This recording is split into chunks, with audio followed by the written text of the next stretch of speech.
it started to do like some retconning stuff, especially of the villain of Gabriel, who is barely in this movie. He's in the first 25 minutes, and then he's in the last half hour. Outside that, they talk about him, but he is not in this movie. And he just sucks across the board. He might be the worst villain in this entire franchise. Now, outside the Entity, which is just there, just talking shit and fucking with people and doing deep fakes and stuff, and, you know, poking the bear, poking all these different nations, and, you know, tapping one nation on the shoulder and saying, it was actually this nation over here. It wasn't me. It's like doing all that shit. But, like, this movie does a shit ton of retconning of the franchise, making Gabriel like, I was always there, Ethan, it was me. I was there before your first mission and you're the big mission and Mission Impossible 1. I was behind the scenes manipulating, and they do all that. All right, guys, let's go ahead and move on to the second film that I saw today. Of course, I saw Lilo and Stitch, and then after that I saw Mission Impossible: The Final Reckoning, right? Supposedly the final film in the Mission Impossible film franchise. A franchise that's been going on for, 30 years now, if not more at this point. 35 years. I got a lot to say about this movie. One, I'll tell you at the top. Lilo and Stitch is a better movie than Mission Impossible: The Final Reckoning, which I never would have thought. You know, I wasn't exactly excited about this film.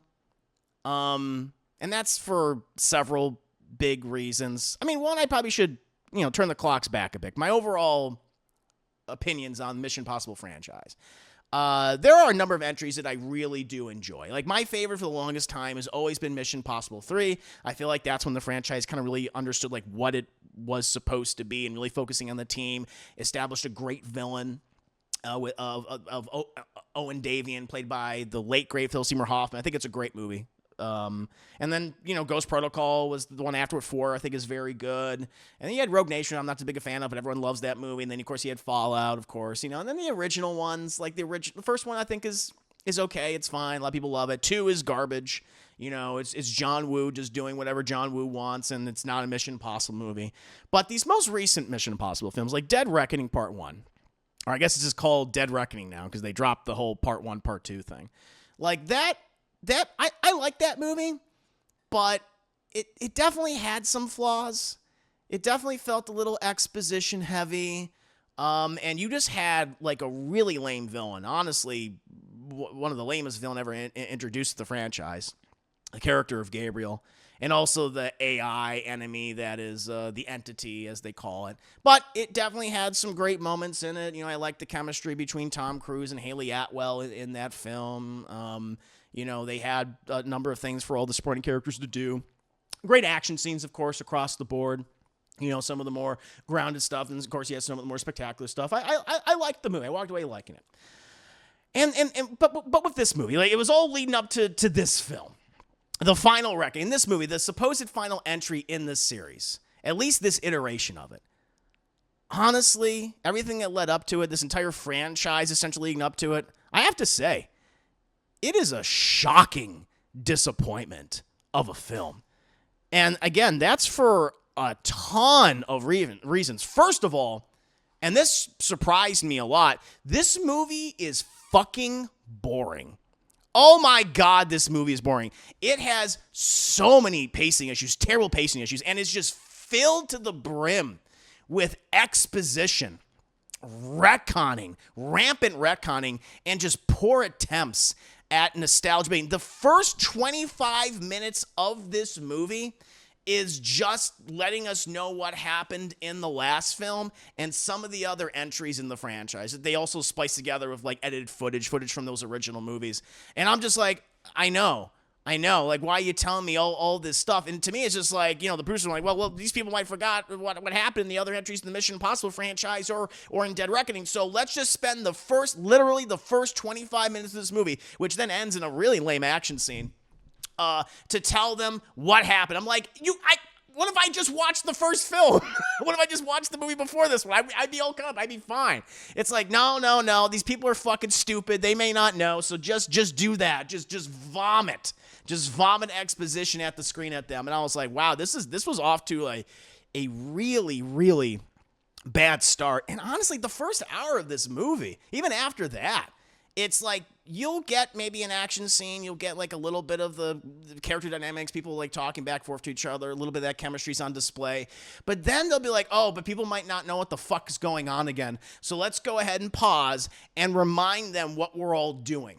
Let's remind them about the MacGuffin and the plot device that we need to get to the MacGuffin, and then the plot device that we need to get that plot device to then in order to get that MacGuffin. I'm like, why are we doing? There are so many plot devices in this film. We have the entity, we have the black pill, we have the rabbit's foot. Oh, the rabbit's foot, chap. That's the other thing this movie does. In the one before this, Dead Reckoning Part 1, or whatever you want to call it now, it started to do like some retconning stuff, especially of the villain of Gabriel, who is barely in this movie. He's in the first 25 minutes, and then he's in the last half hour. Outside that, they talk about him, but he is not in this movie. And he just sucks across the board. He might be the worst villain in this entire franchise. Now, outside the entity, which is just there, just talking shit and fucking with people and doing deep fakes and stuff, and, poking the bear, poking all these different nations, and, tapping one nation on the shoulder and saying, it was actually this nation over here. It wasn't me. It's like doing all that shit. But, like, this movie does a shit ton of retconning of the franchise, making Gabriel like, I was always there, Ethan, it was me. I was there before your first mission and you're the big mission and Mission Impossible 1. I was behind the scenes manipulating, and they do all that. And then they do something which I'm like, please don't do this. They retcon my favorite Mission Impossible movie, Mission Impossible 3. And, that really bothered me. So I'm going to do some light spoilers because the story doesn't matter in this film, guys. It really, really doesn't. You're like, if you're going to go see this movie, see it for some of the big action moments, some of the stunts and stuff, and they're not as many as you would want, honestly. There really isn't.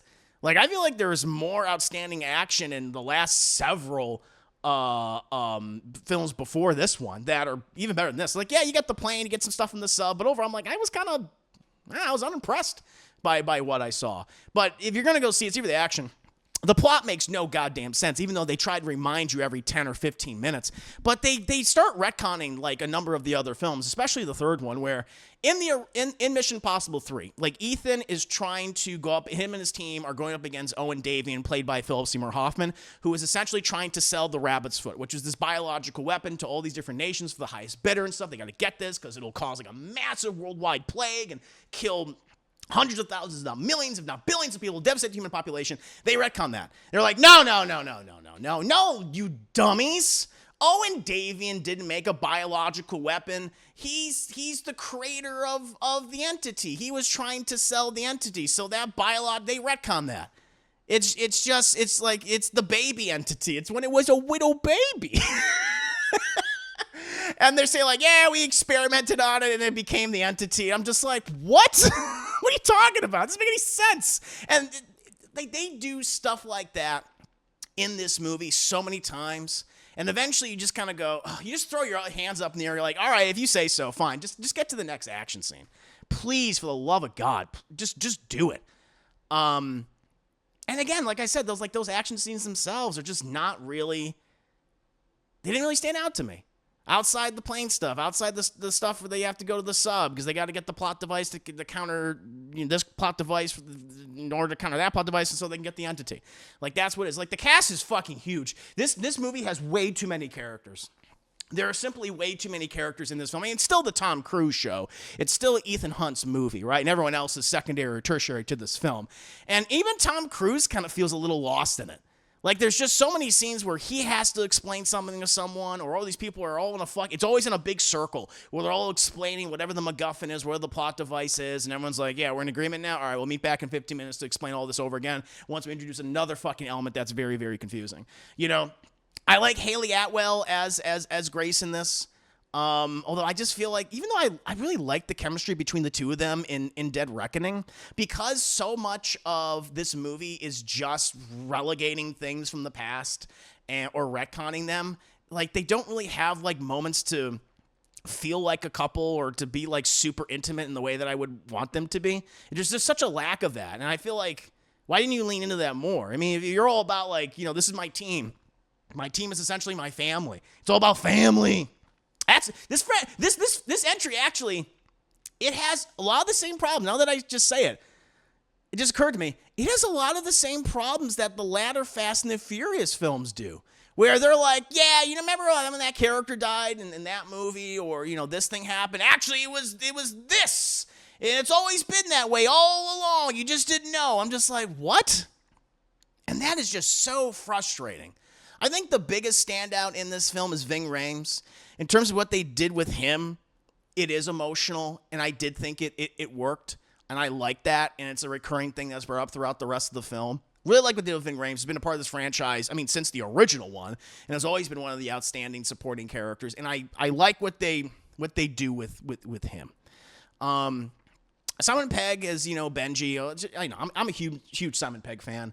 I've loved him. Ever since how many of us discovered him in a lot of Edgar Wright's material, whether it was Spaced or Shaun of the Dead or Hot Fuzz. He is good here as well, but even he's just kind of going through the motions. It's like they're not doing anything particularly new with Benji as a character, but I do like Simon Pegg. I do like what he brings to this franchise. He's fun, but I just wanted more. And there's a ton of other fucking supporting characters. Pom Clementif, she's back as Paris, who I originally really liked in the first film, or excuse me, in Dead Reckoning Part 1. Now she's essentially an ally to them, and that's them doing the Fast and Furious thing, where villains are now part of the family, and she's a part of the family, and it's like, okay, even though they kind of set that up at the end of the last movie, they don't really do much with her outside of just action scenes. It's like, okay. They bring up a ton of other characters from the past. They have Kittredge, he's back, and he's just being a fucking asshole about everything. Angela Bassett's in this. She's the president. They do something with Shea Wiggum's character of Jasper Briggs that I'm like, don't do this. Don't do it.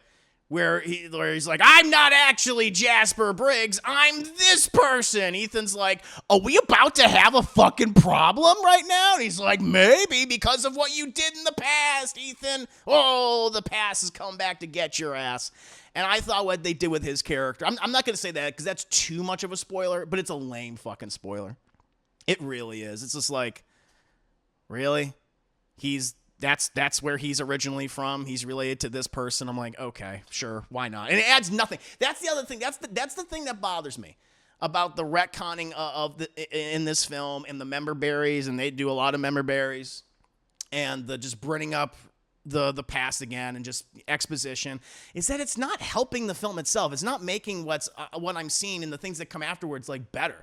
It's just making it more muddled and confused. Like I'm not like 100% like against retconning. If you can do it well, if you nail it, and doesn't affect anything from the past, and it's actually improving what you're doing right now for whatever the thing is, like your movie or TV show, then cool. I always bring up most recent example of Stranger Things with the character of Vecna, who was not originally conceived of in the first or even second season, right? That character was conceived of for season 4, but it feeds back and all the events like behind everything that ever happened in Hawkins, like that actually worked. And Vecna was a cool character, and they did fun things with him. Like anything that they retcon this movie, it just makes you go like, wait, what? How does that make any sense? And you just they can't sell it.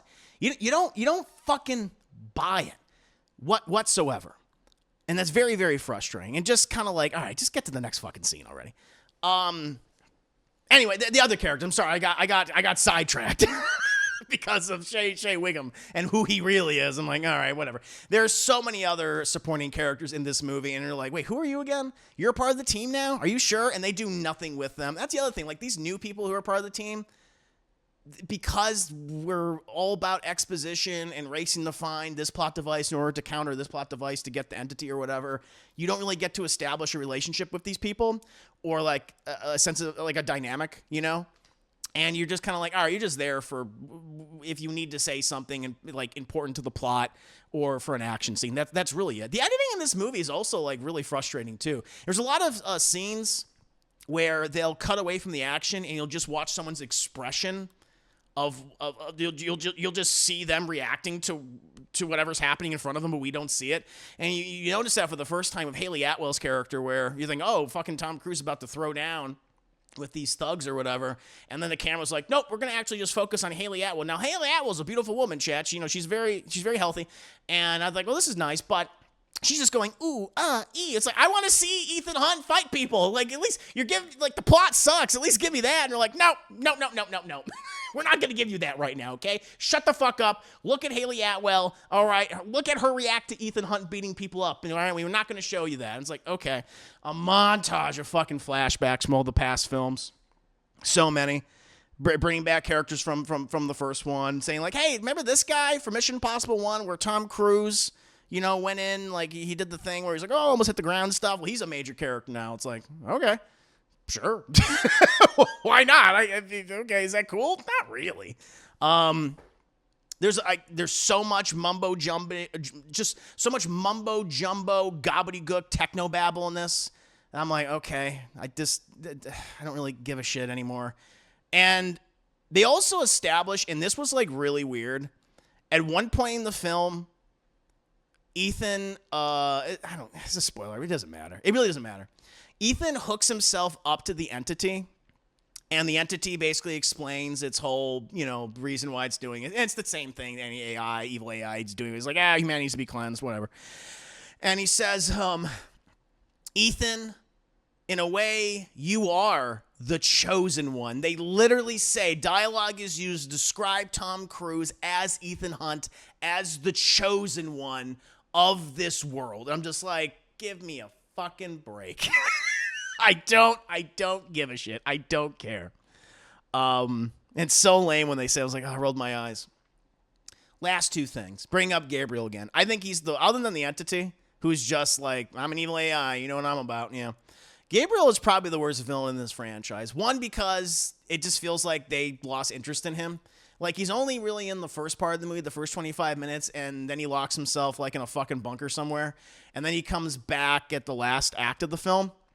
And he escapes with one of the plot devices they need to trap the entity, essentially, on a fucking thumb drive. And that's what sets up the big biplane scene you see in all the trailers, which is a fun sequence. I don't think it's as good as a number of the past, like, big third act action sequences in the franchise. I think there's been better ones. But essentially has Tom Cruise and Ethan Hunt chasing Gabriel, and they fight on the plane and everything like that. And it gets to a point where Ethan is like holding on the plane, and Gabriel, who has been just so milquetoast, so bland, just like, it's like, the world doesn't deserve, to live, what, yada, yada, yada. I'm going to cleanse it and make it, like, that kind of stuff. He suddenly like ratchets it up to 11 and becomes a maniacal, like, mustache twirling villain where he's like forcing the plane like back and forth and doing loop-de-loops, and he's like, Ethan, it's over for you, Ethan. Like, he's like, wait, where's this guy? Why is he suddenly like this? He's just like, this is not consistent at all. I thought it very, very funny. And and I'm gonna spoil this, so you don't want to know like how this ends, the final scene between Ethan Hunt and Gabriel, then just like come back in 5 minutes or whatever. So eventually, like, they're both out of the plane, and like at one point, like Ethan Hunt like breaks his arm, he's going like snaps, and he freaks out. But he's holding on for dear life to the seatbelt. But unlike Ethan, Gabriel, he has a parachute on. And he's like, Ethan, this is where you meet your end. I have the only parachute. Happy landings, Ethan. And he lets go. But the whole thing, the plane's like upside down. He lets go, but he's positioned in such a way where his body's like, holding on like this. And so his body's completely like horizontal to the plane. Like, he's like holding on to, he's parallel to the plane essentially. And so when he fucking lets go, he goes crotch first into the rudder of the plane, just like, goo! And his like dick and balls just explode. He's like, goo! Like a fucking Looney Tune. It's like Tom and Jerry going after each other. It's like Bugs Bunny like tricking Daffy Duck or something. He goes, goo! And then he like flips backwards, and he just he hits his fucking head and he just flies off. It was like, this is like a cartoon. It was hilarious. I'm like, what a lame way for this guy to go out. And then the last thing is, they saved the fucking day, whatever. Kittredge doesn't get the entity. Angela Bassett's happy, everyone's like, cool. And then I just thought the ending would be like, I don't know, more intimate, because essentially it's just all them just kind of going, like in a crowd, and they all just disperse.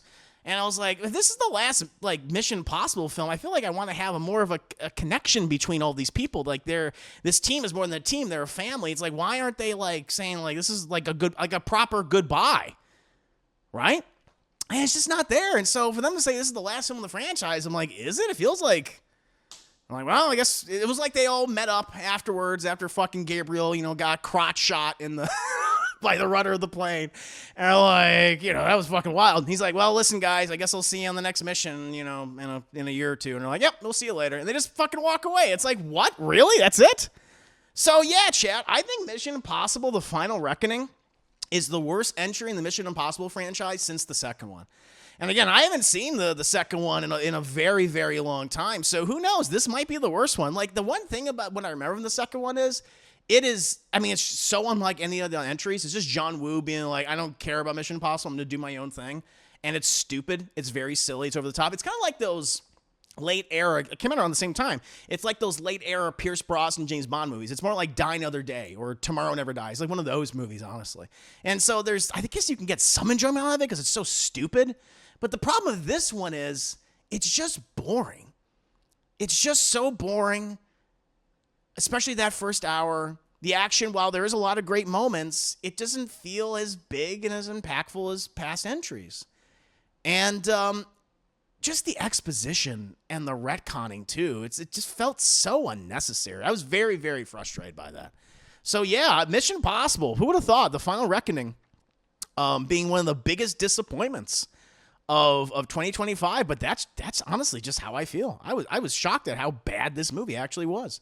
But what about you guys? What did you think of Mission Impossible: The Final Retconning, as it should be called? Did you like it? Were you mixed on it? Did you kind of dislike it as much as I did? Did you downright hate this film? Let me know. 5 minutes later. What about you, chat? What do you think? I'm sorry if I spoiled some stuff, but I don't care. I don't really care. It doesn't matter. It really doesn't matter. The story doesn't matter in this one at all. Yeah, it's a Spectre situation, 100%. Kingpin. Yeah, it's a Spectre situation again. I'm like, stop doing this. It's so weird. Like the last few Daniel Craig Bond films and like this one have so many of the same issues. It's wild. It's me, Xenu, as we just said. They're running out of virgin blood from the bathe and be injected with. Oh, I thought you were gonna compare it to Gladiator too. Oh, I guess I could. Yeah, I mean, sure. That also does the retconning, 100%, 100%. I mean, sure. Yeah. Very similar problems. This movie ends in a barbecue, I might be in. It does not. It does not end in a barbecue. Oh, let's see here. Does he make breakfast naked? Of course he does. His shirt off. He has his shirt off in this movie a lot. And listen, he looks great for a 62-year-old man, but it's like, Tom, okay, we get it. All right. He is shirtless a lot. Oh, man. If it's a lame spoiler, go for it. If a chance to get, yeah, I mean, all right, I'll do one spoiler in a bit. It means absolutely nothing to the grand scheme of things. But yeah, Neo again. They do Neo. Is the ending how Tom Cruise grew in Scientology? Maybe. It's like, you are the chosen one, Tom. You are our Jesus Christ. Oh man, lines up with what I heard about MI808. Yeah, I'd wait. I'd honestly wait. I mean, I feel like there's several other films. I'll tell you what. The last couple of weeks. Well, more recently, I guess in the last 2 weeks, like the best movie is, I can't believe I'm saying this, it's Final Destination Bloodlines. I had so much more fun at that film. It's better directed and it's better written. It's true. Oh, man. Yeah, Millie, when I called this a great summer blockbuster last night, I was riding high on how fun the last third of the film was. After some thought, I do have to admit the film was way too long. It was caused a drag, often with a bare-bones plot. I still love the action, enjoyed the team as usual. So I admit I still enjoyed it myself as a filler summer blockbuster, but it won't be among my favorites of the season, unlike something like Top Gun Maverick or even less. No. Like Dead Reckoning, even though I had issues with that, I thought that was much better than this. And yeah, I mean, Maverick I thought was wonderful. So I really didn't like this film. So we're just to watch the villain to have a total switch to the final act. I don't know if it's worth it because it's 3 hours. That's like the last 10 minutes. And so that's a lot. It's a lot, you know. But I feel like I'm more on the negative side of this film. I know there are people that have really enjoyed it, but I just didn't. I was just like, man, I don't care for it all. Feels like this series peaked with Tom Cruise fighting Henry Cavill. I think a lot would say that. Like, Fallout is definitely better than Dead Reckoning. Yes, I agree. I told you I lost interest in this franchise a long time ago. Just stream in the background. Xeno Christ, get it right. I'm sorry. My apologies. Yeah. All right, I'll do one last spoiler. And it's like, okay, when it happens, I'll put up spoilers for this. All right, spoiler. Last big spoiler for Mission Impossible, The Final Reckoning. So remember when I mentioned Shea Wiggum's character, who has been popping up? Well, he was in Dead Reckoning. I don't know if he's in any of the other films in the franchise. Maybe, well, I guess according to this movie, he was. I was always there, Ethan. So it turns out his name isn't Jasper Briggs. His name is Jim Phelps Jr. He's the son of John Voight from the first movie. And apparently he's had to like live with his father's like legacy this whole time. Being a fucking traitor. But he still hates Ethan Hunt for killing his dad. Even though Ethan's like, your dad listen, I'm sorry that your dad was an asshole, but he needed to fucking die. And he's like, maybe you could have been doing different. It's like, shut up. Yeah, it's fucking dumb. Yeah. They make him, Jim Phelps Jr. I was like, okay. I was like, and when it happens, like, and Tom Cruise is just looking at him, like, as he's telling him, it's like nothing. No expression. I thought he should have just said, yeah, and I'd kill him again. I explode him again. Along with him and Liam, the professional. I was like, all right. Okay. It's just... And the thing is, it adds nothing. It's like this is going to now explain why this character who, to be completely honest, I forgot he was in the last one. I forgot he was in Dead Reckoning. And I was like, okay, who's this guy again? I'm like, oh, he was in the last one. Okay. Yeah, he was chasing him in the airport. I was like, oh, yeah. And so when they brought him back, I was, because they're like, oh, why do you hate him so much? Oh, you'll find out. And then he drops that. I'm like, okay, you say so. I would have been like, nah, I don't believe that. I don't believe that at all. So, and I don't know if they're setting up like another film. I mean, they could. It just ends in such a way where it's like, all right, well, see you at the next mission. So maybe they can bring in Shea Wiggum. Now he's the new Phelps, right? He's now part of Ethan's team. I guess. They can go in that direction if they want. But at this point, I'll tell you what. This will be the last thing I'll say. So spoilers are over. Like, nah, I'll keep spoilers up. Whatever. I think this franchise needs a break. I think it needs a break. Like the last film, again, even though I liked it, you start to see a lot of cracks. And this one, it just fucking blew open. They need to take their time now. I'm not saying like have this go away forever, but come back with like a fresh idea, a whole new creative team. Director, writer. I don't know, maybe go back to television with it in a way. I mean, if you want to connect it to this film series and it's all part of the same universe, I'm not telling you not to, but it needs a fresh coat of paint. It needs some new ideas. And the one thing I really encourage them to do is like get some good fucking villains in here. Jesus. Because it really hurt this movie because the villains suck.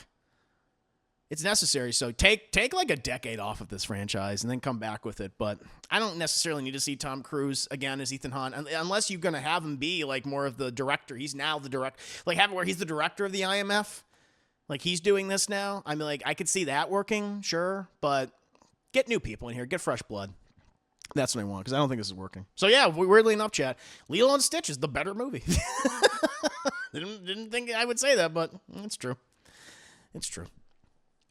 Yeah, Owen David isn't dead, and he's the big villain in the next 9 missions. Yeah, they're going to fucking do a CGI construct of Philip Seymour Hoffman. I wouldn't put it past them. At this point, when I was like, wait, Owen David? I was like, you're bringing him up again? I was like, oh.